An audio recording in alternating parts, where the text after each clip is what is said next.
Hello everyone, welcome to Dr. Pai's astrology channel. This is Nav again, and today I'm delighted and welcome back to Barry Rosen. Hello Barry Rosen, how are you? Good, hi Nav, good to be back on Dr. Pai's channel.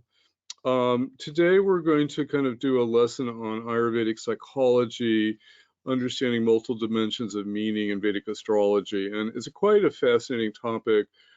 It's going to be kind of part of my new class on health, longevity, and death, which starts on May 10th. So it's kind of a preview also of material. I like to look at health multidimensionally, because obviously sometimes there's a mental component to health. If we think we're going to get sick, we get sick. There's an emotional component to health. If our emotions aren't working, then it kind of bleeds over and manifests on a physical level. So, and you can see this in the charts, and there are other special charts that help you kind of see how these things impact things, like the D30 chart, the Trimshamsha, the D27 chart. These kind of show an impact on health. Now, we're not going to be able to do the whole presentation today. Chances are we're going to divide this presentation into two parts. And so we'll do part one today, and then we'll continue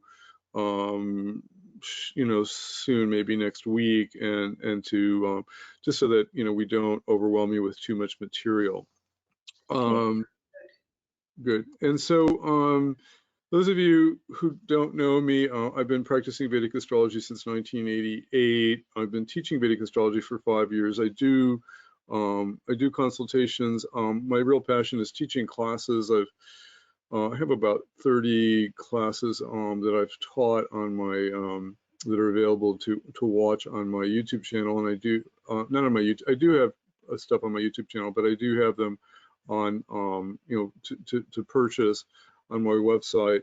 And many people know me from Facebook under Barry Rosen or Astro Yoga or Spiritual Astrology and things like that. My website, appliedvedicastrology.com. So I usually start traditionally with some Vedic prayers. It's just, the tradition of Vedic astrology comes out of the Vedic priests who are kind of like doctors.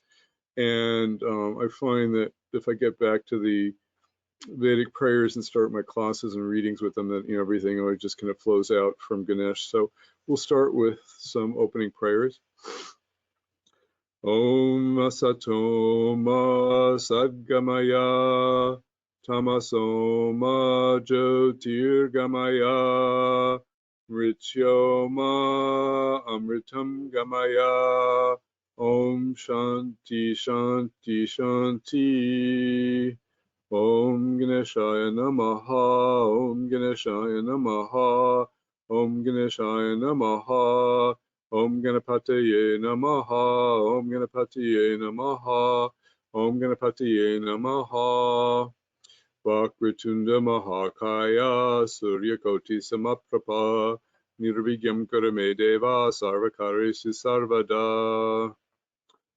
Dhyanamulam Guru Murti, Pujamulam Guru Padam, Mantramulam Guru Vakyam, Mokshamulam Guru Kripa. Sahana Bhavatu Sahano Bunatu Sahaviryam Karvavahai, Tejasvina Vatitamastu Mahadvivishai Vahai, Om Shanti Shanti Shanti. Om Aditaye Samaye Mangulai Buddhaye Cha, Guru Shukra Shani Vischa. Rahave Ketave Namaha. Okay, honoring the great ones, Lord Krishna, Goddess Saraswati, Vedavyasa, cognizer of the Vedas, and my holy tradition of spirituality, going back to Brahmananda Saraswati. And I have many judges, teachers to honor who come before me. I've studied with many people. I do want to just quickly say that I am offering this new class because it's based on the need of the times, called The Astrology of Health, Longevity, and Death. It's going to be a live webinar every Sunday. It'll be from 2 to 4 p.m. starting on May 10th. I already have 10 people signed up, so it's really great. We will go into Ayurvedic astrology. Naf, did you have a question real quick? Oh, no, I said that's great. Really interesting class. Yeah, and then so it has some information on Ayurvedic astrology and chakras and health and subtle influences of in the chart, upagrahas, 64th Navamsha, health in the Varga charts, the Drekana chart, the Trimshamsha chart, timing health with dashas and transits, and then going into longevity and understanding how you predict longevity, how long somebody's going to live in their chart, having some lessons on timing death and timing, looking at different types of deaths, suicides, murders, assassinations, and escaping death, things like that, and then case studies on life and some deep information on life after death. I mean, there's nothing to fear about death because it's like taking off a coat, and nature kind of recycles us. And yet, you know, it's obviously a deep energy that's up at the moment. So it's good to kind of understand, you know, kind of the deeper energies behind it. So I've always been fascinated in Ayurvedic astrology, and you know, this comes out of it. This lesson certainly draws upon a lot of material from many teachers that including David Frawley, Louise Hayes, Chloe Wadsworth, Catherine Ponder, Tara Bilda, and many others. So our purpose today is to see the connections between mental, emotional, and physiological world and the outer world. And to me, is quite interesting because life exists on many layers. You know, the Rashi chart, which everybody, you know, usually pays attention to, is about the physical body. And so we just did a class, the first class of that new class. It's on YouTube on, you know, how health is connected to the Rashi chart, the signs of the zodiac. So Aries is the head, and Gemini is the, you know, Taurus is the neck, and Gemini is the, you know, the chest, and Cancer is kind of the breast and the heart and things like that. So it's good to kind of, you can see a lot in just the Rashi chart, in the world Rashi chart. And for example, now we have Saturn in Capricorn, and everybody thought Saturn would be wonderful in Capricorn because it's in its own sign, and it is for the body parts connected to Capricorn, which are knees and things like that. But Saturn in Capricorn is strong, and it's aspecting Cancer, and Cancer is connected to lungs and heart. And so certainly we're having a lot of problems there. Saturn is aspecting Libra, which is kidneys, and it's also, you know, even in the mundane world, it's the entertainment world. And suddenly, you know, stocks like Disney and movie cinema chains, you know, are going out of business, not going out of business, but they're just, you know, Saturn's restricting their energy. So, you know, you can just, you know, even see with the transits that, you know, there's an impact on, you know, the world health. Now, the mental body, as you know from Dr. Pai's work, you know, is connected to the nakshatra and the nakshatra mixes. And I have a lesson planned on nakshatras and health, and I'll have to really, I may actually put it in part 2 of my class. But the emotional body is obviously connected to the moon, to the Chandra Lagna, and to the 4th house, and how the moon interacts with various nakshatras. And so that's the whole thing. And then we also have the causal body, which is our belief structure, and, you know, what we believe kind of manifests in our life. And there are charts in for the causal body in the Varga charts. We can look at the D27 chart, which is called the Bamsha chart for health, and it's sometimes called the Nakshantramsha chart because, you know, there are that's the one chart when people want to look at Varga charts, how you connect the nakshatras to the Varga charts. We may do a lesson on that this time or not.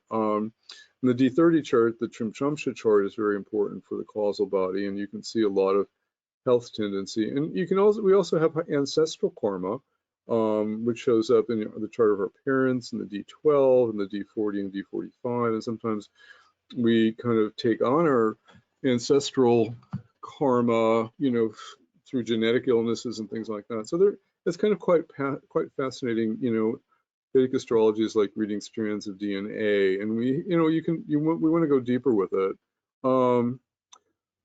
They're kind of, one of the things that I often look at is kind of the Karaka values. I wanted to, you know, kind of multiple levels of symbolism, and I want to start out with a story which is kind of the basis of how this talk came about.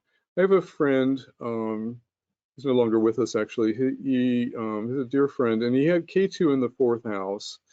And if you know about K2 in the fourth house, it tends to create, K2 wherever it goes tends to create undiagnosable health issues. So fourth house is also cars and home. It's also maybe connected to the physical heart, and it's also connected to mother. Now, he had a car problem and he kept taking it to mechanics and nobody could figure it out. And then finally, after a year and a half of like going crazy trying to get this car problem solved, somebody found a valve problem in his car. And about the same time, he was started having some heart problems, and he had a valve problem in his physical heart. And then, it started bringing up all this kind of emotional energy about mother not being there. K2 in the fourth house, you feel like mother isn't there. You don't, you feel loss of mother in one's life. And so his emotional body, which was dealing with, the unresolved issues of his mother, started manifesting in his physical heart. And then when the physical heart, he wasn't able to notice that problem, it manifested in the external world in his car, which is also the fourth house. So this is this whole idea of multiple levels of meaning in people's charts. I mean, when you have a physical problem, like in the heart, it may be connected to an emotional problem, and and then so there's kind of these multiple levels of karkas that kind of manifest. And I think it's useful for healing to understand that when you end up in the hospital, it's not just, it is an extreme manifestation of some issue that you're not dealing with it, but it's also kind of starting at some deeper level that you're not recognizing on the emotional level, on the causal body level. So I like to look at charts kind of on this multiple level. Nav, do you have any questions on that? I just wanted to give you a chance to speak if you need to. Actually, no, this sounds really interesting. I have a friend. She has K2 in the fourth house, and she's got car problems all the time.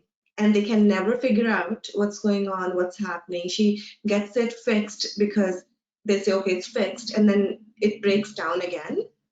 And it happens with her all the time, as well as her heart. There's also a heart problem she has. And then the connection with mother. Mother has not been there or unavailable. So it's really interesting. Everything you explained, I have seen, like experience with her. Her car problem comes up like every other week, there's a problem in the car.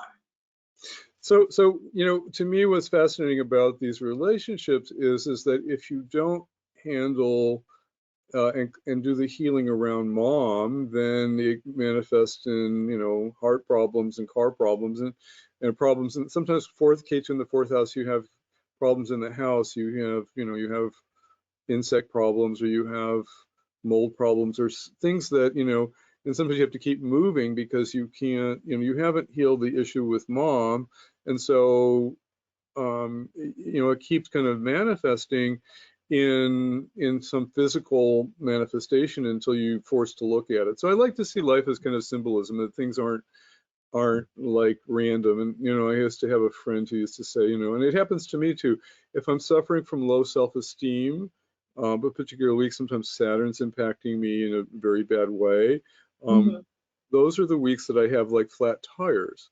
Right. So like the air starts kind of deflating from my car, and it's really a manifestation of like the low self-esteem I'm feeling that week. And it's always like Saturn. It's uncanny how it happens. So it's really interesting. Probably do a whole lesson on the astrology of cars, car problems. I don't know, I've heard that also if you have like Saturn in the 12th house, in the Aries sign, that can happen too with the tires. It happens with me also, flat tire or the always low air, because I've got Saturn in the 12th as well, Libra, so it happens with me too all the time. Okay, we both have Saturn in the 12th in Libra, so wow, we'll have to do a lesson on that. So interesting. Okay. So I like to look at multiple levels of karakas, and so it's important to remember the house karakas. You don't want to be encyclopedic about it. First house karaka Sun, second house karaka Jupiter, third house karaka Mars. So it's good to kind of remember these. Most of you know these, and so you always have to kind of keep those in the back of your mind. And then you have to kind of remember kind of the multiple levels of karakas, and I don't want to go too much into this now because it's kind of an overview lesson, but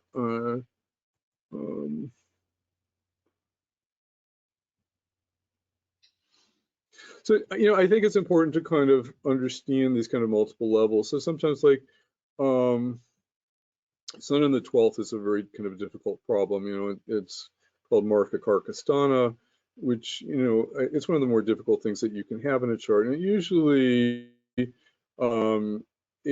when you have Sun in the 12th, you have problems being seen. You know, the Sun wants to be in the first house, it wants to glow, it wants fame, it wants, you know, wants to be in the 10th house where it's got Digbal.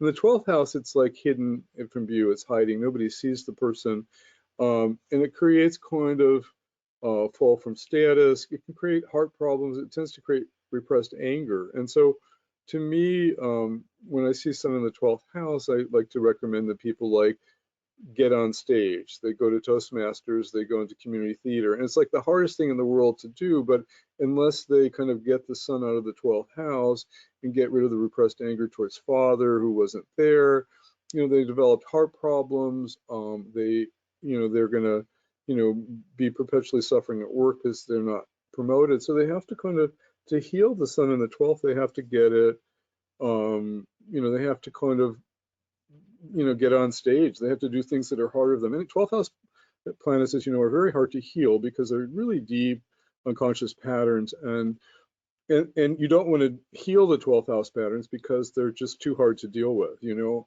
there's no way I'm going to do that. You know, so but anyway, you know, part of healing means kind of like looking at these kind of issues and like bringing them out.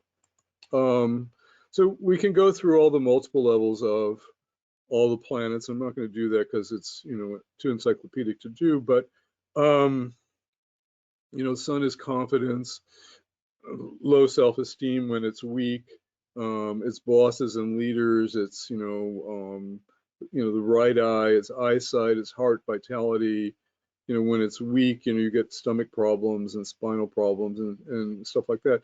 So when you're looking at problems in this with the Sun, if the Sun is afflicted by Saturn or Rahu, or it's in difficult houses like the 12th house, you know, you have to kind of like extrapolate all the karakas and just, you know, just remember, you know, what it usually boils down to is that, you know, when you have Sun in the 12th, the person's father wasn't there enough and they develop low self-esteem and low self-confidence.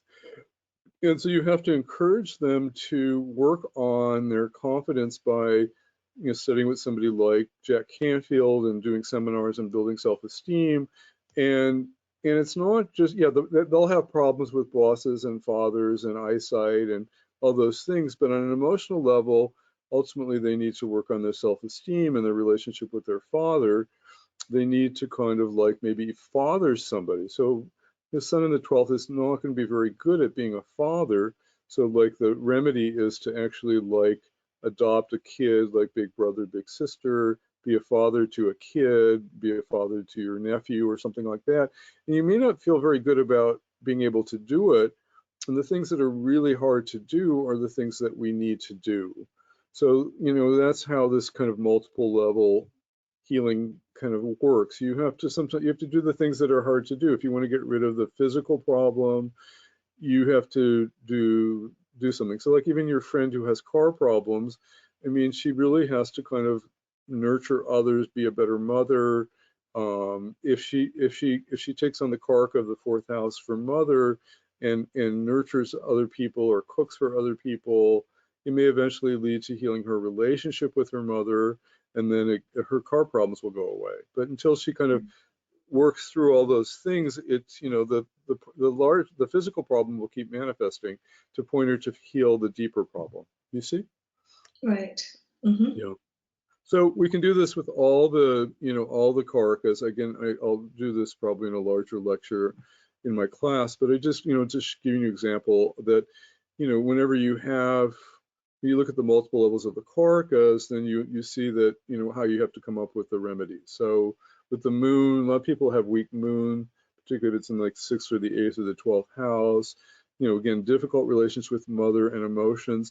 You have moon in the 8th house, you've got to kind of, you're not good at expressing your emotions. That's the hardest place for the moon to be.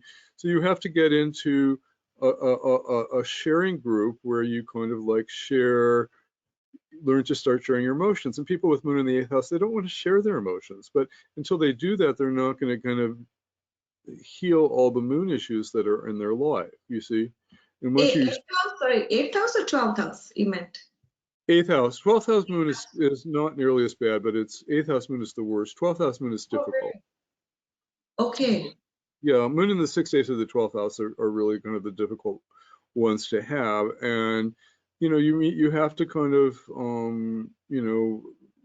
to heal it, you have to kind of work on your moon. You have to work on expressing your emotions. And maybe you have to nurture others, or again, you didn't usually moon in the 8th, you didn't feel nurtured by your mother.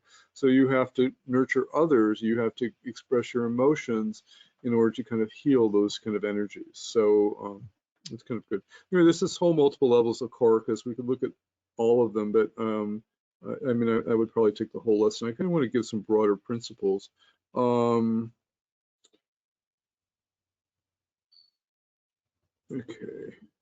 So the houses have these kind of multiple levels of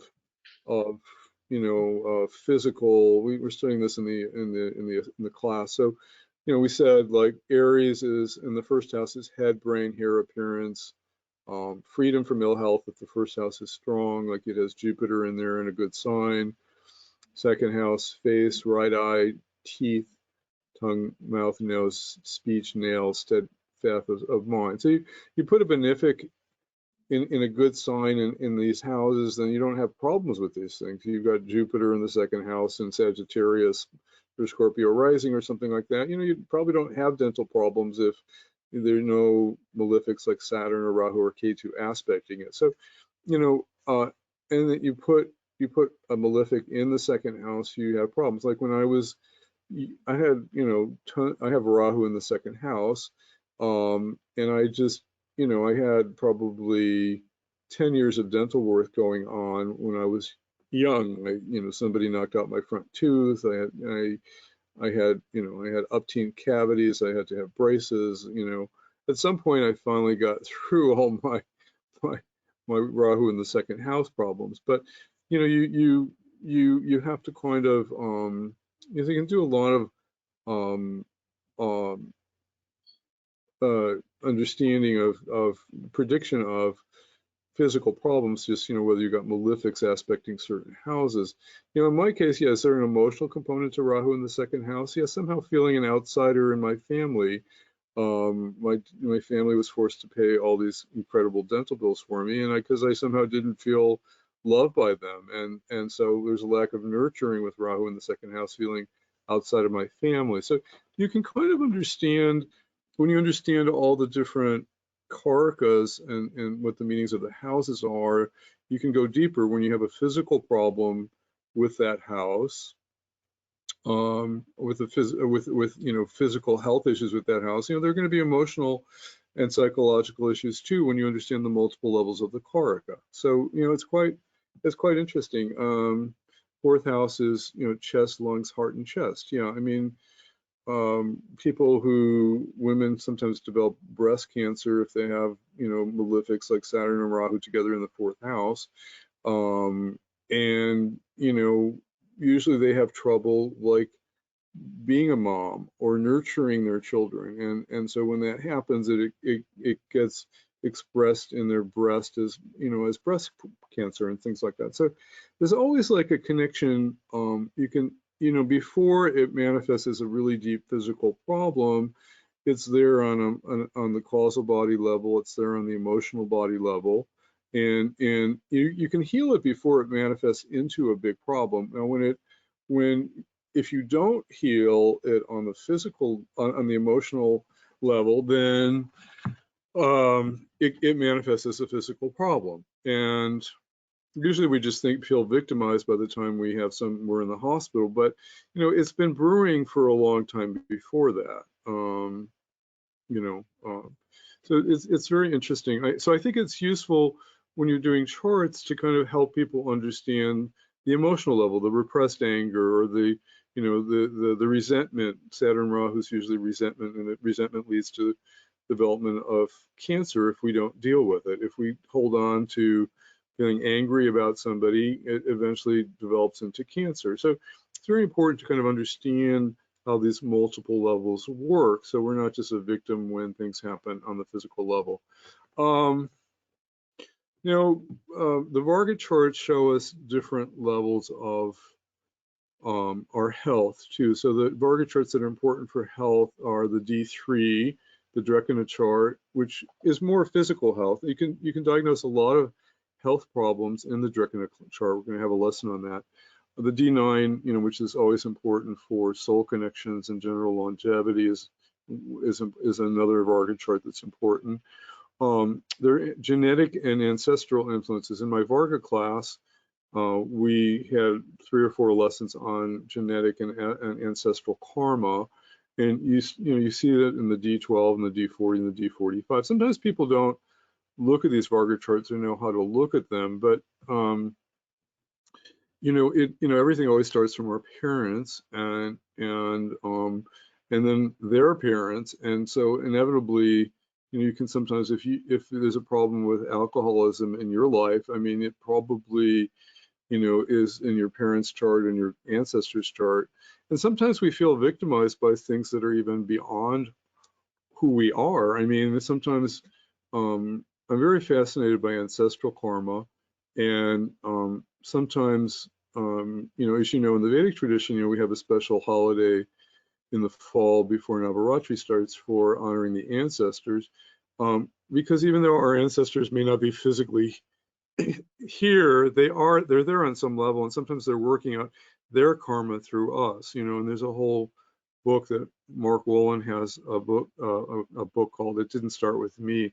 It's just a karma is kind of fascinating. It's a fascinating aspect of health and longevity, and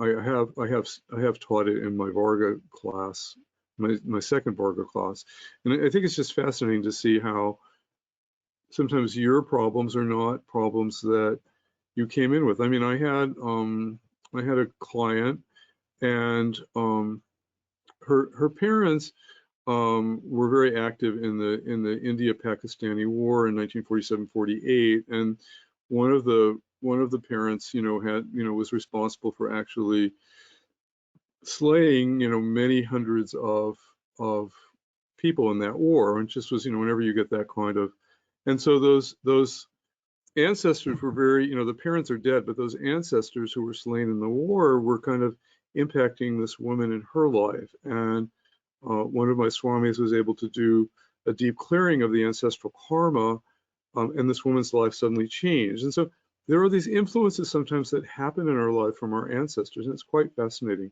It's a whole lecture in itself, but it is an influence on health and what happens to us. And then we said the D27 and the D30 chart are very important for influence on our mental health and how we think sometimes manifest in our mind. So I like to look at things kind of on these multiple levels of existence. So like if we have trouble with Aries, with Mars, with our head, it's about what we show the world, how we are recognized. Mars, Aries, it likes to be acknowledged. It needs ego. It needs its backstroke. So if you're doing an Aries rising chart, or if you are married to an Aries rising, the most important thing you can do is make them tell them how good they are. They need their ego strokes. And when that doesn't happen, if you have malefics connected to Aries, particularly like Saturn in Aries, where we know it's debilitated, then we get, you get these kind of self-esteem problems, self-deprecation, Sometimes it manifests as hair loss, baldness, and that creates, intensifies the self-esteem. If we're bald, we don't feel good about ourselves. We don't like to be in relationships. Saturn in Aries, may we lose strength and tension in our bodies, and we ultimately need Jupiter in there to come to the rescue, and so that we feel good about ourselves, that we increase our self-esteem. But all these things are kind of connected. And that's just that can be Aries rising or Aries moon, right? Yeah. Yeah. Okay. Yeah, so it's kind of interesting. So like you can have like ears. Now ears are the third house, the right ear is the third house, the left ear is the 11th house. It's our capacity to hear. Problems mean sometimes you don't want to hear. When you're a kid, you develop an earache. You don't want to hear what your parents are telling you to do and not to do. They don't like to be told what to do, and it creates some agnes. If you develop deafness, it's a long-standing problem. You don't want to listen to your partner. I mean, for those of you who know Boudica, if you're Libra rising or a movable sign, the 11th house is Boudica, and those people have trouble listening, and they don't want to listen.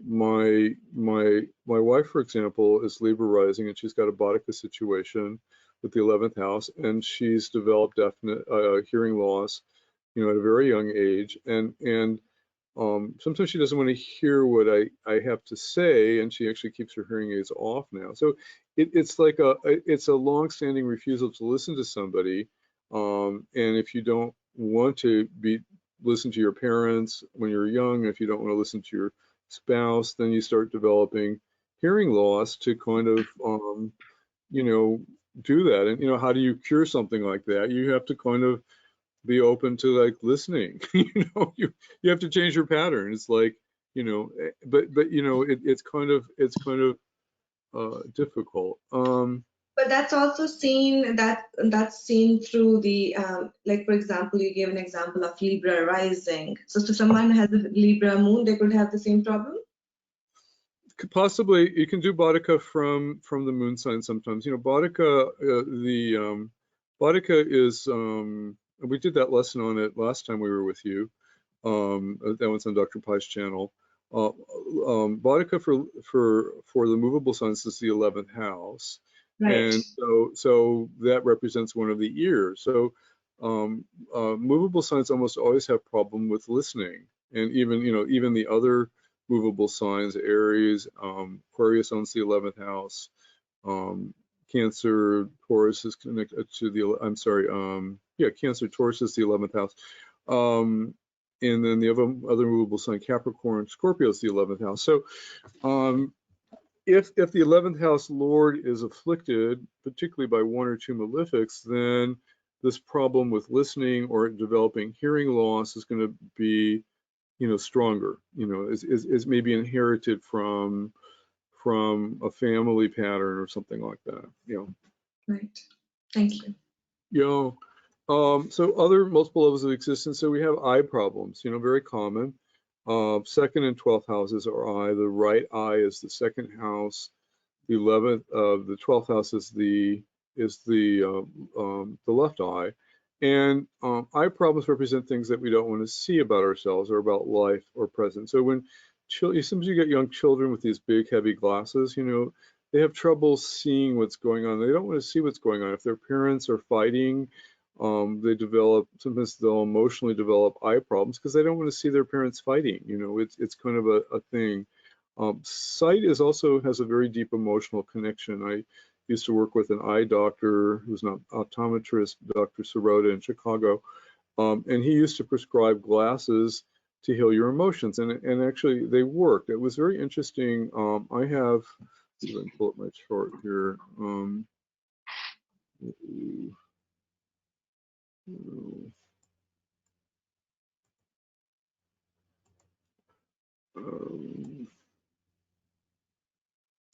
I use my chart because I know it so well, and we can use some famous people.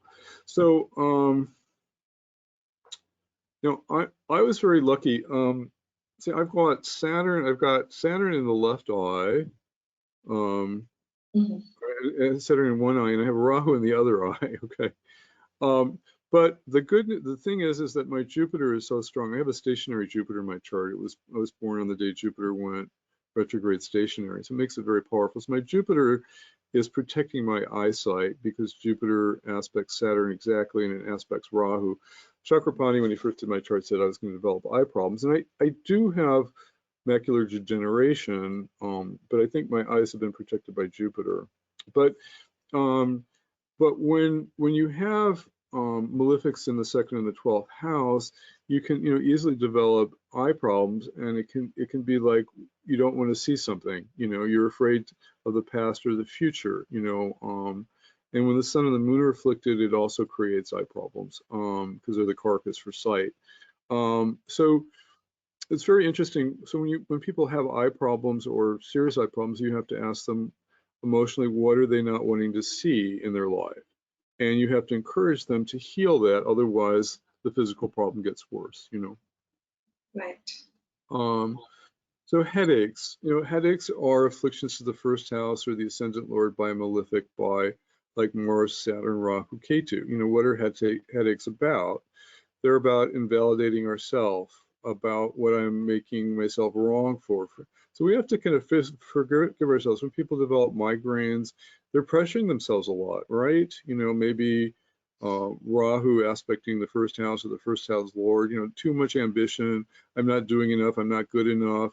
They start developing migraines because they just aren't really, they're being too hard on themselves. They're pressuring themselves too much. Sometimes there's suppressed anger or sexual tension involved in headaches too. So you have to kind of, when you have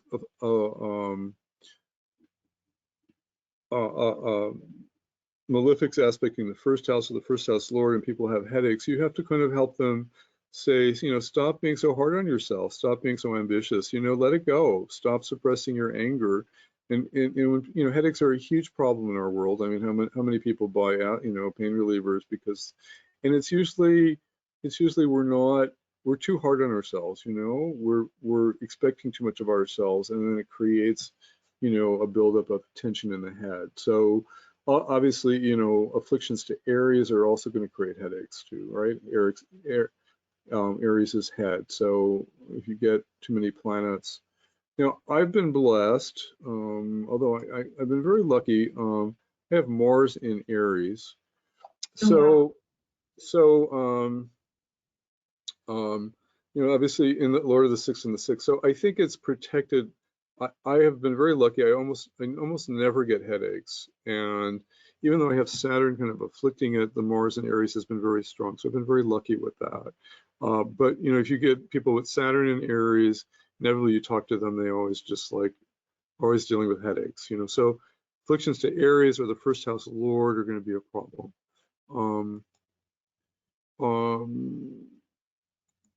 Sinus problems. Let's move on. Let's do some other things. So, throat's kind of interesting. Throat is the fifth chakra, which is connected to, Mercury and Jupiter are connected to the fifth chakra. And it's the ability, it's Gemini also, of course. It's the ability to speak up and ask for what one wants. Feeling inadequate to stand up for oneself. So now, so if you develop tonsil problems or thyroid problems, it's connected to Venus and Taurus, frustrated creativity. If the fifth chakra is blocked, it's you're resisting kind of speaking up, malefics afflicting the second house. So my chart, I do have this problem. I have so I have Saturn in Libra, which is exalted here, aspecting my second house, and I did have my tonsils out when I was 4, which was pretty common then, but they got infected and things like that. And then later in life, when I had Rahu transiting through Sagittarius, I developed a tumor in my throat. It was in my parathyroid, in my thyroid gland, and I tried not to have it operated on, and I eventually did have surgery, and then I got better. But it created all these kind of health problems. They were there for many, many years. But what was happening is, when you have Saturn aspecting the second house emotionally, it's like your Saturn is in the 12th is always kind of blocking. It's repressed, So I wasn't speaking, second house, as I said, is about kind of speaking up for oneself, asking for what you want. But ultimately Saturn aspecting the second house, feeling inadequate to stand up for oneself. So I was when I did a lot of soul searching when I got this tumor in my throat. It was luckily benign. And because, again, you can see this in astrology. Whenever you have Jupiter aspecting something, it's God's grace. It saves the day. So Jupiter will create benign tumors. Without the Jupiter aspect, it could have been a malefic tumor with Saturn and a Rahu influence. But it was a benign. Jupiter always saves the day with its aspects. That stationary Jupiter aspect in my second house prevented it from being super serious. But what it was trying to tell me is that I wasn't speaking up in my marriage about what I needed in my marriage, or I wasn't speaking up against, when I had problems with employees at work, I would repress that energy. So the Saturn aspect was kind of repressing the energy. And so the tumor developed, to make me look at the fact that I was holding back. So after I had the tumor out and I understood the emotional, psychological component of what was happening, I started making sure I would not repress my emotions. I would not repress what I needed to say. So, and that changed the energy. I haven't had this problem return locally because I learned that I needed to speak up and not repress what I needed to say. So if you stifle your creativity, if you stifle your anger, you develop problems in the throat chakra, you're not speaking up. Any thoughts, Nav? No, this is really, really interesting. With Saturn in the second house, the aspect too, because it's aspecting from the 12th, right? To the second. Yeah, and then you also mentioned the person can also develop, did you mention that person can also develop like thyroid issues too? Thyroid issues can happen if Venus governs the thyroid. In my case, I have Venus and Saturn exchanging houses between Capricorn, and so I actually don't have thyroid problems, but in people's charts, if you have like Venus conjunct Ketu in the second house, my wife has that. She has thyroid problems. Whenever Venus governs the thyroid. When Venus gets afflicted by malefics, particularly Rahu and Ketu, it will develop thyroid problems. And I think 50% of the population have thyroid problems. It's very common. Okay. But in my case, Jupiter saves the day in my chart. But the point is, there's an emotional component to the physical problem. If it's really important to understand. You can see the emotional level in the chart. You can see the physical problem in the chart. The physical problem manifests if you don't deal with the emotional problem. So I didn't deal with my stifled speech. I had to develop a tumor. So I would look at it. When I finally, did a lot of healing work to understand what was going on, I was realizing what I was doing, and I changed the pattern so I wouldn't repeat the problem. Let's see. This one's one of my favorite ones. I always like to talk about this. Back problems. Now, 7th house is back, and 7th house is relationship, and 7th house Karaka is Venus. I inevitably find that if people, as no planets do well in the 7th house. 7th house is like sunset. I don't have anything in the 7th house, luckily, but I'm trying to think if I have a chart I could show you. 7th house is sunset, and at sunset you get tired. You drive into to the west into sunset, you can't see anything. It's like a blind spot, and every planet is considered weak. And like Adolf Hitler has like 4 planets in the I usually don't bring up his chart, but he has 4 planets in the 7th house. I don't like bringing up his chart, but Hitler's chart. I don't know where it went to.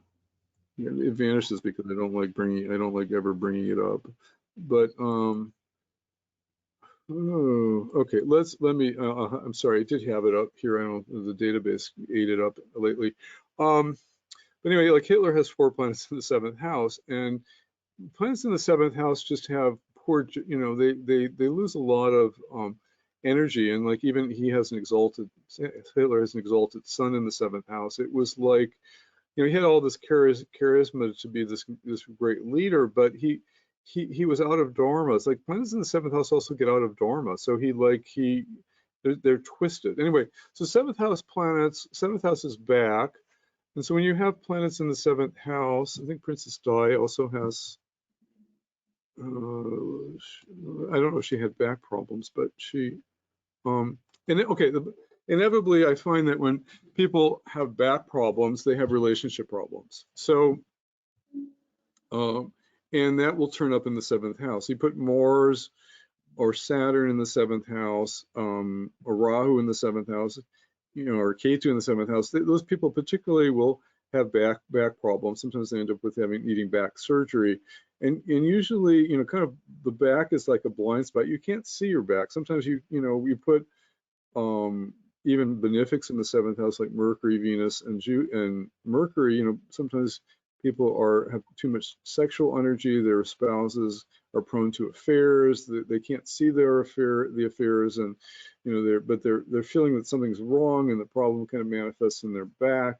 And so, to me, it's quite interesting when you have malefics in the 7th house or aspecting the 7th house. People are dealing with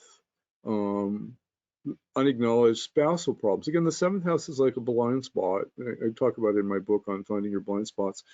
You tend not to be. I mean, when you have planets in the 7th house, even when they're benefics, you're even blind to the fact that maybe your spouse is having an affair. Like Mercury in the 7th house, usually you attract spouses that have affairs, and but you're kind of blind to it. You don't see it, and then when it comes up, it's just kind of like, it sends you into a problem. Maybe you develop back problems as soon as you find out that that's going on. But so if you want to heal chronic back problems, you've got to heal your relationship, so you've got to do counseling. You've got to talk to your spouse about what's going on. And so when the back goes out, it's telling you work on your relationships. And 7th house is also business relationships. So you can have back problems if you have business partners that, are twisting you around and you're not dealing with it. Right. There are different parts of the back. Lower back is connected to lack of financial support. So if you have lower back problems, you don't feel supported financially. That could be by a spouse. If your husband doesn't give you enough money for your household, you could develop lower back problems. If you have middle back problems, it's guilt about the past. If you have upper back problems, it's also emotional support. It's quite fascinating. 3rd house, lungs, and certainly lungs are obviously on everybody's mind today. The lungs are connected to the moon, to Mercury, and to Gemini, and to Cancer. So lungs are a very big organ. They kind of like the heart. The heart is both the 4th and the 5th house. It's Leo. Leo is the heart of the lion, but it's also, the emotional heart is. It's thought that the moon is the 4th and 5th house. I don't know if it's the right ventricle and the left ventricle they overlap. But I feel like the lungs also kind of overlap a couple houses because it's very big organ in the body. I don't know if you know. So 3rd house is usually thought to be lungs.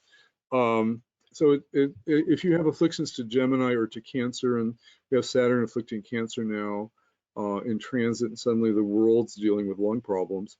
So we have to think that when Saturn finally goes out of Capricorn and is no longer aspecting Cancer, that the COVID thing will really go away in a bigger way. And, realistically, these pandemics can take a couple years. I mean, the history of these pandemics, the Spanish influenza went 2 years, 1918 to 1912, bubonic plague, went a few years. These things don't go away right at once. And so it's kind of like, it may be naive to think that this thing will go away, and I don't think it will. And with Saturn and Capricorn aspecting Cancer and kind of the lungs of the world, you can just see that it's not going to go away right away.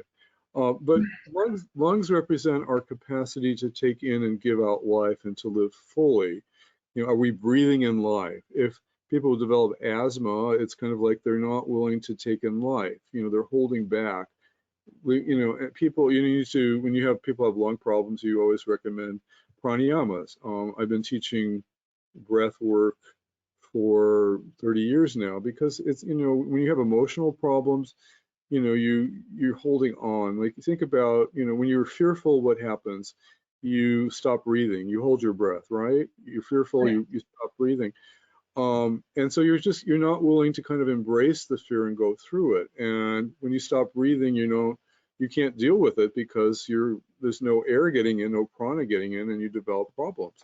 People who smoke, cigarettes and things like that, they deny life and they mask their feelings, and they're not, one way of,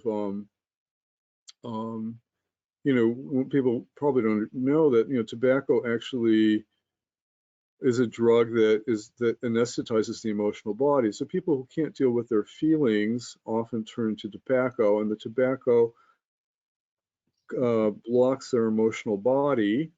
And what happens is they don't feel fear, or they don't feel anything, and that's what they need to deal with. But ultimately, when you block your emotions and your feelings, you develop problems, and eventually, smokers develop physical problems because they're not dealing with the emotional problems that they're trying to block. So lungs represent our capacity to take in and give off life. And so when you have afflictions to the third house, particularly like, malefics connected. Now, they always say that malefics are good in the third house, but, no, not really. I mean, when you really understand, these rules in Vedic astrology, it's like, yeah, eventually you have, if you put Mars in the third house, it's way too fierce, it's too strong. When you have malefics in the third house, they do ultimately create problems. They can create the disease, but you may have the energy to get through the problem ultimately. But I find that that's a misnomer to kind of think that way. Breasts, we talked a little bit about before. Breasts are connected to the mothering principle. Sometimes as mothers, we tend to be overprotective, or we develop resentment toward our children. So what happens is, I see this a lot sometimes in people's charts that, they have like Saturn. If you have Saturn and Rahu aspecting or connected to the fourth house or to the sign of Cancer, you can, there may be a tendency toward breast cancer.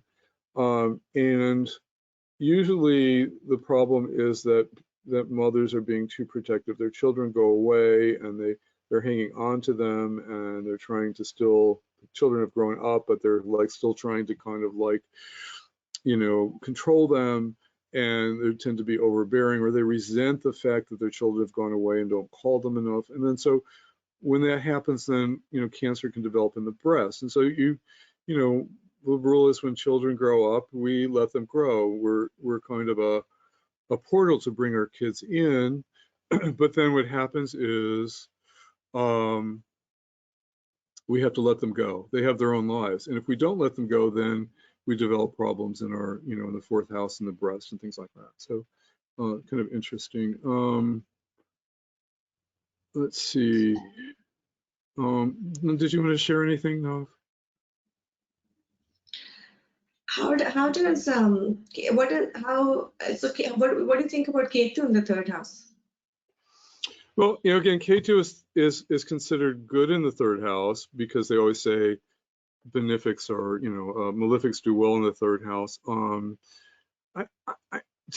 me, and this is the same thing with the sixth house, is that if there's a lot of dignity, a malefic in an Upachaya house like the third or the sixth house, will get through a problem. But it's not. It's people think, oh, I've got Saturn in the 6th house, I'm not, I'm saved. But you still develop health problems with Saturn in the 6th house or Mars in the 6th house, but you have the energy to fight and get through it. So to me, K2 in the 3rd house may create hidden problems in 3rd house things, which could be connected to lungs.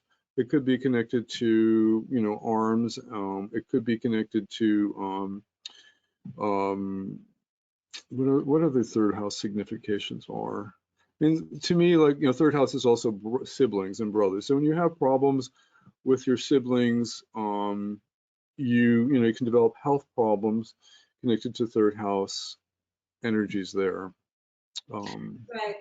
And then when we are, with the multi-levels of meaning that you're explaining, these ones we can look at every chart. Like, for example, someone can look if they have these planets in D1 or D9, they'll give the same results. Yeah, I like to do, this is a good question. I actually, at some point, I have like one lesson on this, or maybe probably 1 or 2 lessons on this in my health class.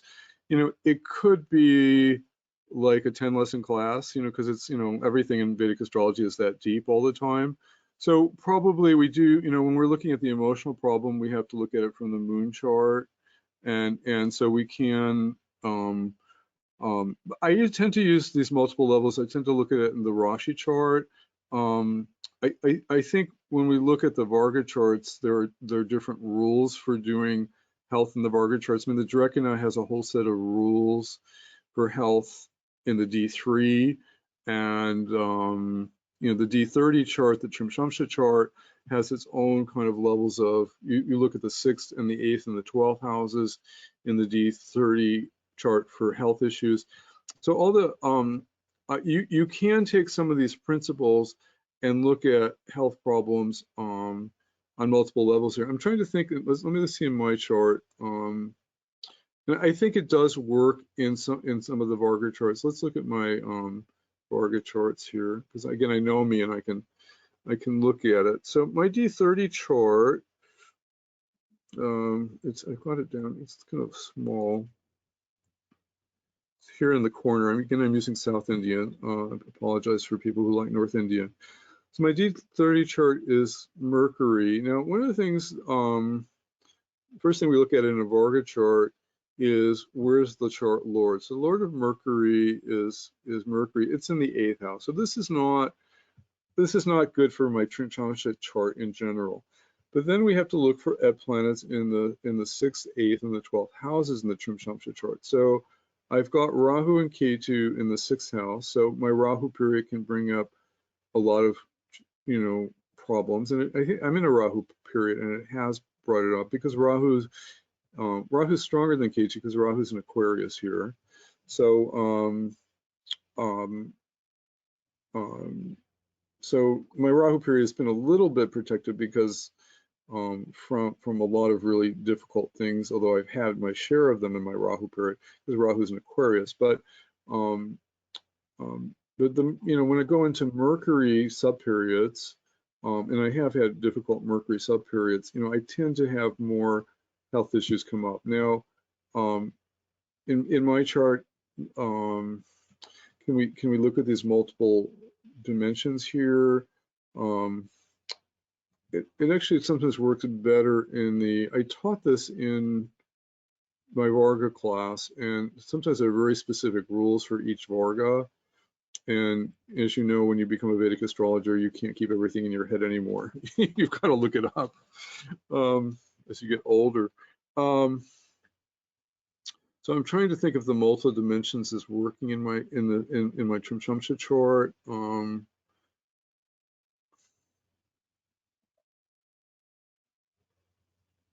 I have had like emotional problems now. So we look at the Trimshamsha chart. I've got Moon debilitated in the 3rd house here.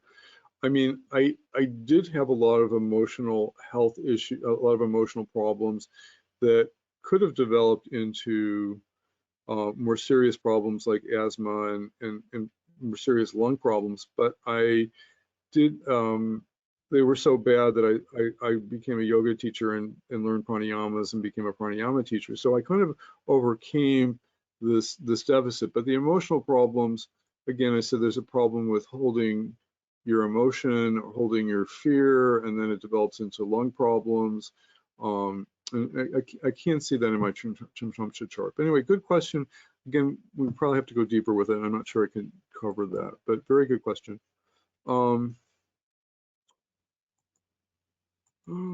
What else?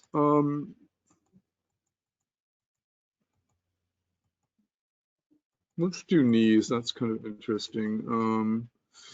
Capricorn. So knees, Capricorn and is connected to knees. The 10th house is connected to knees. The Saturn is connected to knees. And I have a lot of, I have an older generation. I have a lot of friends of mine who are getting knee replacements, and because the knees stop working at a certain age. Now, it doesn't happen to everybody, but knees represent flexibility. They have to do with pride, bending ego, and being stubborn. And if you develop knee problems, you're stuck. You're not able to be flexible. And sometimes pride and self-righteousness get involved. Jupiter is debilitated in Capricorn. One of the problems with Jupiter in Capricorn is it can be self-righteous. It wants to. It's like you've got to follow my beliefs. My beliefs are the only beliefs. My religion is the only belief. And so if you have that kind of stuck energy connected to knees, then you could develop knee problems. Now, to me, it's interesting too. We've got a lot of energy in Capricorn in transit now. So Saturn's in Capricorn. So my sense is that we're going to have fewer knee operations now. But we also have.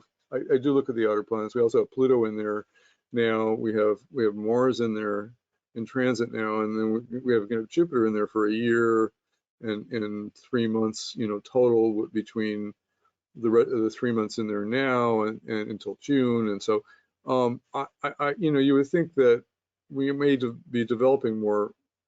Saturn in its own signs should support knees over the next couple of years, but at the same time, Jupiter is not going to help the situation. Even though Jupiter is a benefic, it's just on an emotional level, it's developing self-righteousness, and I think it can cause the sense of not being flexible and getting stuck in my way is the right way. I'm right. You do it my way. Right. And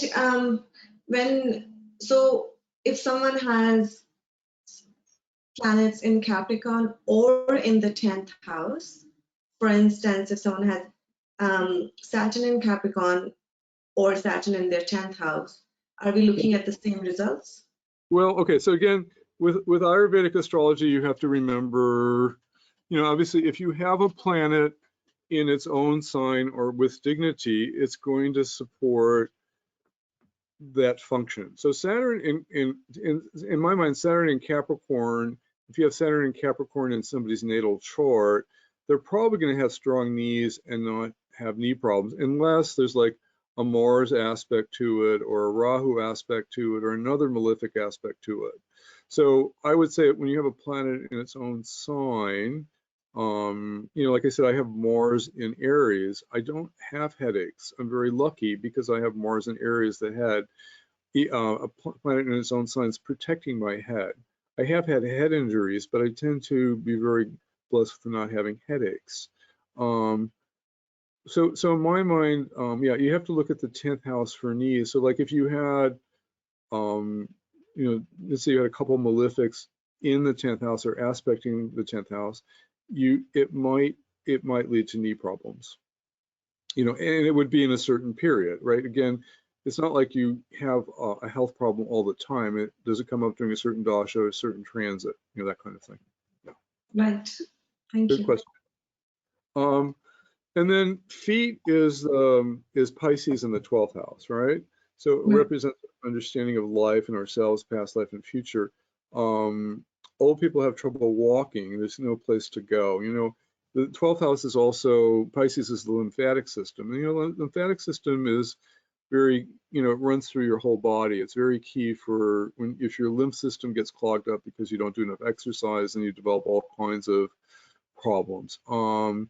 So Pisces and the feet in the 12th house represent our ability to understand ourselves, our past, our present, and our future. And it also sometimes, if we have feet problems, we have trouble moving, right? We have trouble in moving forward. So if you have a lot of malefics in Pisces, Pisces is a funny sign, because it's 12th house. 12th house is a kind of it's like 12th house. It tends to be kind of stuck. It has subconscious patterns. Sometimes it has trouble moving forward and seeing its subconscious patterns. If you develop feet problems because you have a lot of afflictions to Pisces or your 12th house, you may be stuck in moving forward, So you're not able to kind of see the subconscious patterns and to move forward, That's kind of interesting.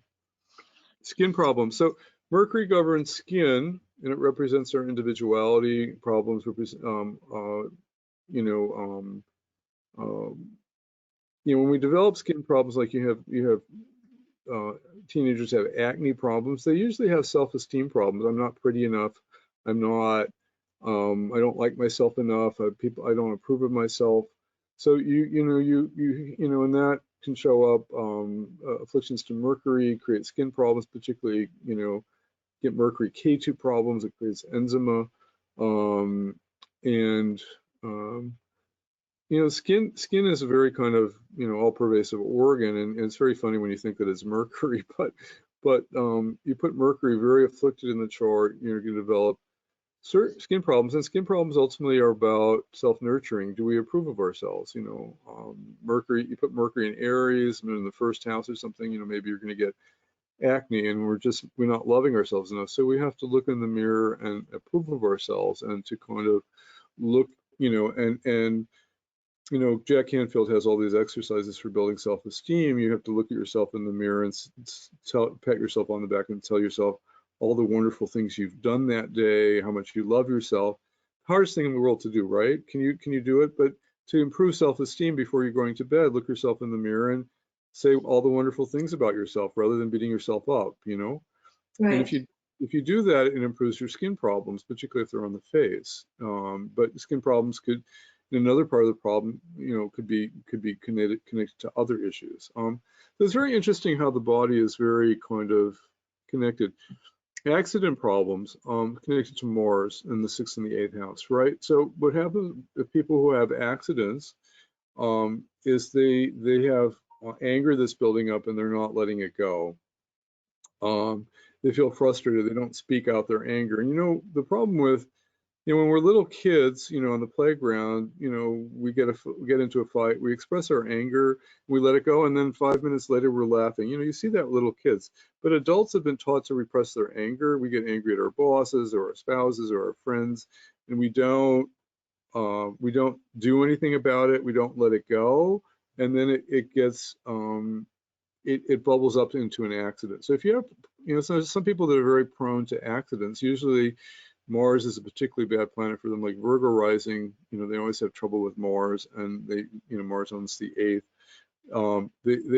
Those people have to learn how to kind of let go of their anger, and it's hard to let go of your anger. Sometimes you have to do it alone at home. I mean, I always tell people, sometimes you can't, if you're a man and you can't get angry at your wife because she can't handle it, nobody likes getting dumped on with anger. But women particularly can't handle it. Men can kind of get angry at each other and beat each other up because we're Mars and we know how to deal with it. It's harder for women. But if you're a man and you can't express your anger towards your wife, you have to go home and you have to maybe scream in the empty house or get a baseball bat and hit a pillow or yell in the car, something like that. Because if you don't let go of anger, it leads to an accident. So you've got to kind of learn to let go of anger. It's very healthy, and that's a problem with Mars. Mars in the 12th house is repressed anger. Mars in Cancer. Well, Mars in Cancer doesn't have a problem. Sometimes Mars in Cancer is like a declawed cat. It just sometimes it does actually have a problem with anger. But I always, when I see Mars in the 12th house, I'm always telling people, you've got to let that anger out. You're holding it in, again, Mars in the 12th is aspecting the 7th. It's usually angry toward a spouse or a partner. You've got to kind of let that anger out. Otherwise, you're going to get in an accident to get attention and sympathy from people because you haven't expressed your need, you know? Right. Okay, so this is kind of endless. I just wanted to give people an idea of, you know, how this works. I probably I need to probably develop at some point like a 5-lesson course on this material. I have a 2-hour videotape in my in one of my classes that I teach, and I'm giving this as a bonus tape in my health class that's coming up. And I'm probably, what I usually do is if I have a tape made already, then I'll expand on it. So I'll probably give my students the full 2-hour class on this, and then I'll expand it into a second lesson, because you know, it always needs to be kind of developed. But to me, this is really kind of very kind of key, because you know, people develop physical problems and they feel victimized, and they don't realize that they have some responsibility emotionally and psychologically and the causal body level to preventing these things. You know, you have to be aware of your patterns when they come up in an extreme level, when you end up in the hospital, like a 12th house thing, or you have an acute illness with the 8th house, you haven't looked at it. You know, you haven't looked at the emotional level. So it's always there, but you have to kind of, if you don't look at it and heal it, it manifests into something physical. I mean, I had a colleague who he has Scorpio rising. He had Mars in the 8th house, and again, Scorpio is co-ruled both by Mars and Ketu. And in my early days of Jyotish 30 years ago, when I didn't know anything, he said, "Oh, the books say that I could have a fire," and I said, "No, it's the ascendant Lord. It's not gonna hurt you." He did have this very tragic fire many years later in his Mars period, with Mars in the 8th. And again, you'd have to see this probably looking in the Trimshamsha chart, and you'd have to see it, you know, in what nakshatra and what navamsha was going on. You know, there are always multiple ways, but you do, you know, it surprised me when it happened, and it just reminds one that, you know, when you don't deal with repressed anger, and this person had a lot of repressed anger, then it will manifest into an accident or a fire, you know, because you're not dealing with releasing it, you know. So we always have to kind of learn to express our emotions and to release them. Otherwise, they build up and they create deep problems. Right. Okay. So any questions? Again, this material is kind of endless. I tried to just get some highlights of it. Again, if you're so is your course coming up? Is it starting next month? Yeah, it's coming up May 10th. It's live. I mean, I have a lot of, I call them canned courses because I've done them and recorded them, and you can watch them at your own leisure. People like live courses because they, you know, they can ask questions and things like that. So I am starting this live class on May the 10th. It runs 12 weeks. I probably will have a part 2. What I find is, you know, some of my colleagues teach 36-week and 44-week classes. You know, it's hard to get people to commit to, you know, an 8 or a 10-month course. As you know, Vedic astrology is kind of like encyclopedic and inevitable, and certainly, you know, Ayurvedic astrology, medical astrology, you know, these are vast topics. So this is like our introductory class. You know, it's the basics, and what will happen is I'll probably do a part 2 sometime, because, you know, there's so much depth, and you know, like I said, we could spend 5 lessons on this multiple dimensions of health, and I think it's important. Sometime I want to develop it more for people, but you know, you can introduce things and people are smart and they can go on their own. But yeah, this class is starting May the 10th. It's $249 if you register by Monday, and I've got 10 people signed up already, so it's been really popular. That's great. Yeah, this looks really interesting. So I'll leave a link below this video for the viewers, and if they're interested in, they can sign up, right, with the information. We'll leave a link below. Yeah, it's on my website under Applied Vedic Astrology on the course page. And there's so many courses on there. You have to look for a lady lying on her back with a hummingbird sucking nectar out of her mouth. So that's the logo for it. And it's all over my Facebook page, Barry Rosen, also. So you can find, there's the first class we did already. It was free, Introduction to Ayurvedic Astrology. So I did a class already. It's on YouTube. It's on my Facebook page. You can listen to the first class, and then if you like what I do, and this is kind of like, you know, I picked this topic because I like try to do unique things because the things that I've been most creative about developing, and Right.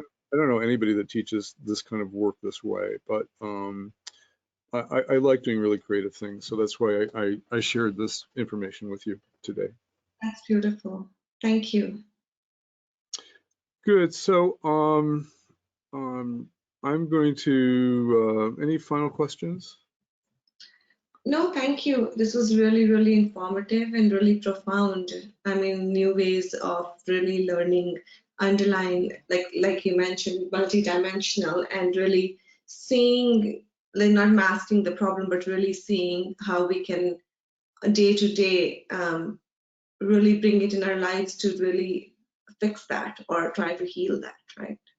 Yeah, yeah. And like I said, it could go deeper. I think when I was doing the Varga charts, you can actually, I think the D27 chart and the D30 chart, you can actually learn to decipher the mental and emotional repressed energies that are coming up on the mental body level.